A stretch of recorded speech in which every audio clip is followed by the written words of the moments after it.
Assalamualaikum warahmatullahi wabarakatuh. Perkenalkan, nama saya Cindy Juniarti Amu dari Sanitasi Lingkungan Poltekkes Kemenkes Gorontalo. Saya akan mempresentasikan studi kasus tentang polutan udara pada jurnal analisis kadar sulfur dioksida udara di Terminal Malalayang Kota Manado tahun 2019. Pencemaran udara merupakan salah satu masalah yang cukup mengkhawatirkan di dikenal dunia. Menurut Pinontoan dan Sumantau, pencemaran udara merupakan keadaan di mana bahan atau zat asing masuk dalam jumlah yang dapat menyebabkan perubahan dalam komposisi atmosfer normal. Dikutip dari Kementerian Lingkungan Hidup 2013, pencemaran udara kriteria dijadikan sebagai indikator untuk menentukan kualitas udara yang termasuk dalam pencemaran kriteria adalah karbon monoksida, sulfur dioksida, nitrogen oksida, ozon, timbal, dan partikulat. Sulfur oksida terbagi menjadi dua, yaitu sulfur dioksida dan sulfur trioksida. SO2 adalah gas yang mudah terlarut dalam air, memiliki bau, tidak berwarna, dan tidak mudah terbakar. Gas SO2 merupakan gas polutan yang banyak bersumber dari pembakaran bahan bakar fosil yang mengandung unsur belerang seperti minyak, gas, batu bara, maupun kokas. SOx yang terabsorpsi pada partikel dapat terhirup dan masuk cukup dalam saluran pernapasan. SOx yang terabsorpsi kemudian terlarut dalam cairan tubuh dan memasuki aliran darah, sistem limfatik atau jaringan paru-paru penghubung.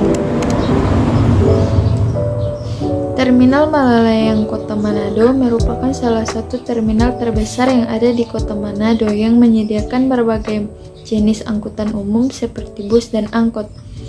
Tingginya aktivitas kendaraan yang ada di kawasan Terminal Malalayang Kota Manado dapat menimbulkan adanya pencemaran udara seperti SO2 yang dapat mempengaruhi udara di lingkungan sekitar dan berdampak bagi kesehatan manusia.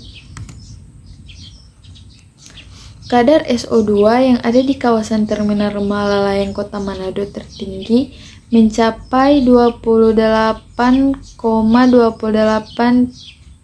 nm3, masih di bawah nilai ambang batas tapi masih dapat memberikan efek ringan bagi manusia.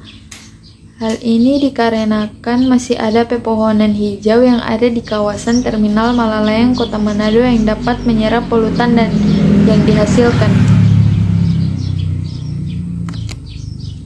Udara yang telah tercemar SO dapat menyebabkan manusia mengalami gangguan pada sistem pernapasan seperti iritasi tenggorokan, batuk, dan iritasi mata.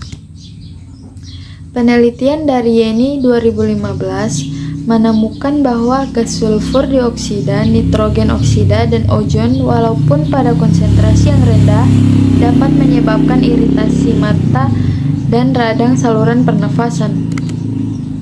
Pengukuran kadar SO2 dilakukan selama 2 hari, yaitu pada hari kerja yang dilaksanakan pada hari Kamis dan hari libur yang dilaksanakan pada hari Sabtu.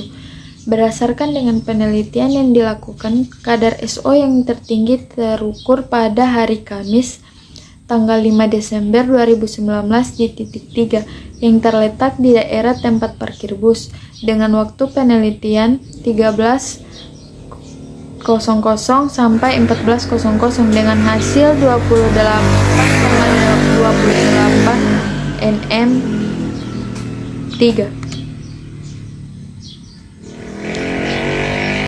Kadar SO2 yang ada di kawasan Terminal Malalayang Kota Manado tertinggi terdapat pada titik 3 mencapai 28,28 nm3, sedangkan terendah terdapat pada titik 1 mencapai 2,88 nm3.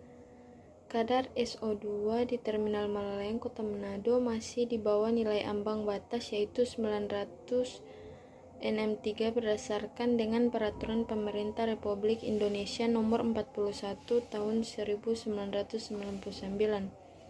Berdasarkan hasil penelitian ini, agar pemerintah selalu menjaga dan memelihara kualitas udara di kawasan terminal, serta bagi pemilik kendaraan dapat merawat mesin kendaraan dan melakukan uji emisi secara berkala. Itulah presentasi dari saya. Wabillahi taufiq wal hidayah. Wassalamualaikum warahmatullahi wabarakatuh.